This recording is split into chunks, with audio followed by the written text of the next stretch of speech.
وہی حدیث، وہی کتابیں، مگر ہم اس کے ایک ایک شق کو اتنا اونچائی تک لے کر جائیں گے، اتنا اس کو ابھاریں گے، اتنا دلوں میں ڈالیں گے، اتنی اس کی پرچار کریں گے، اتنی اس کی ایڈورٹائز کریں گے، اتنی اس کی تبلیغ کریں گے، اتنی اس کی اشاعت کریں گے کہ بچے کو معلوم ہو جائے کہ تقویٰ کیا چیز ہے۔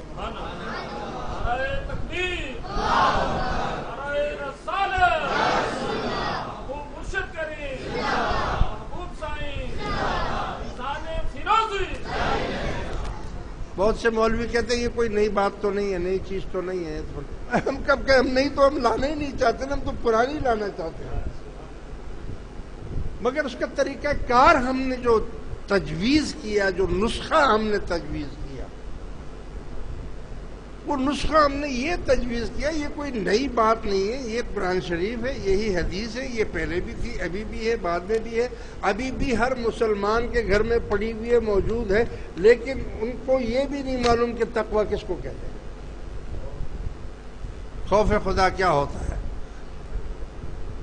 لہذا ہم ایک ایک شق کو ایسے ابھارنا چاہتے ہیں کہ لوگوں کے دلوں میں وہ چلا جائے، اور نیچے سے لے کر ایوانوں تک یہ بات پہنچ جائے، پولیس تک پہنچ جائے، رینجر تک پہنچے، فوج تک پہنچے، ڈاکٹروں تک پہنچے، وکیلوں تک پہنچے، ججوں تک پہنچے، اور ہم اس پر کام کر رہے ہیں۔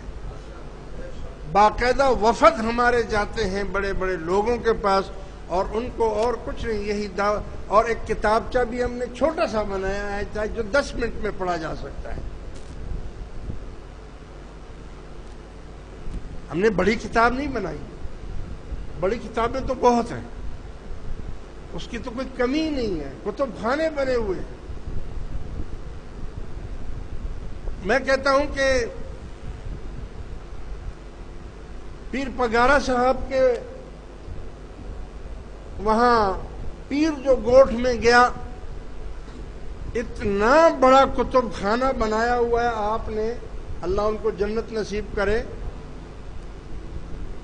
کہ میرا خیال ہے کروڑوں روپے کی کتابیں اس میں موجود ہیں، کروڑوں روپے کی، اور کروڑوں روپے کی کتابیں بھی موجود ہیں، اور اس میں تبرکات بھی موجود ہیں، بزرگوں کے تبرکات۔ مگر آپ کو ایک آدمی بیٹھے ہوئے پڑھتا ہوا نہیں ملے، کہاں سے کوئی آدمی آ کے پڑھے؟ کس کو اس مشینی دور میں ٹائم ہے، فرصت ہے؟ اس لیے ہم نے یہ تجویز کیا کہ صرف 4 یا 5 صفوں کا کتابچہ چھوٹا چھوٹا ہونا چاہیے کسی بھی ایک موضوع پر، تاکہ ہم نے آپ کو یہاں دیا، آپ گھر جاتے جاتے بس میں بیٹھے تو آپ نے پڑھ لیا۔ چھوٹے اسٹیکر بنا دیے کہ بسوں کے اوپر لگا دے کہ بس میں بیٹھے ہیں تو بیٹھے بیٹھے شیشے پر دیکھ لیا۔ بینر پورے پاکستان میں لگوا دیے ہیں کہ چلتے چلتے گاڑی میں جا رہے ہیں تو بینر پر نظر پڑی تو آپ کو ایک چیز، دعوت تقویٰ۔ یعنی میرا مقصد یہ نہیں ہے کہ یہ کوئی ہم نے نئی چیز نکال دی ہے، نئی چیز نہیں نکالی ہے، اس کو ابھارنے کا ایک طریقہ نکالا، اس کو کیسے ابھارا جائے۔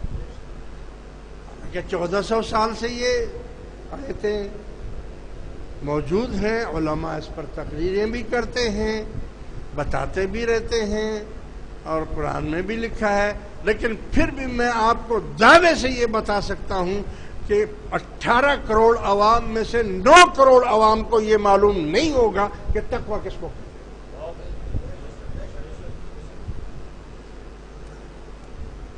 اس لیے ہم نے اس مہم کو شروع کیا اللہ کا نام لے کر۔ یہ ایک جہاد ہے۔ جہاد کا یہ مطلب نہیں ہے کہ خالی آپ وہاں میدان جنگ میں لڑیں۔ جہاد اس کو بھی کہتے ہیں کہ آپ قلم سے بھی جہاد کریں، آپ تحریر سے بھی جہاد کر سکتے ہیں، آپ تقریر سے بھی جہاد کر سکتے ہیں، آپ مدرسے میں جا کر پڑھیں وہ بھی جہاد ہے، آپ مسجد میں جا کر نماز پڑھیں وہ بھی فی سبیل اللہ ہے. لہذا یہ جہاد کا وقت ہے اس وقت. اس چیز کو آپ عام کریں، لوگوں کے دلوں میں ڈالیں. جماعت پر یہ فرض ہے کہ وہ دعوت تقوی دے، خود بھی متقی بن جائے، دوسروں کو بھی تقوی کی تلقین کرے. اگرچہ ہم سے بھی غلطیاں ہوتی رہتی ہیں، ہر وقت ہوتی ہیں، کیونکہ ایک ماحول ایسا بن چکا ہے، ایک کلچر ایسا بن چکا ہے کہ اس میں جو پرہیزگار آدمی ہے وہ بھی پھسل جاتا ہے.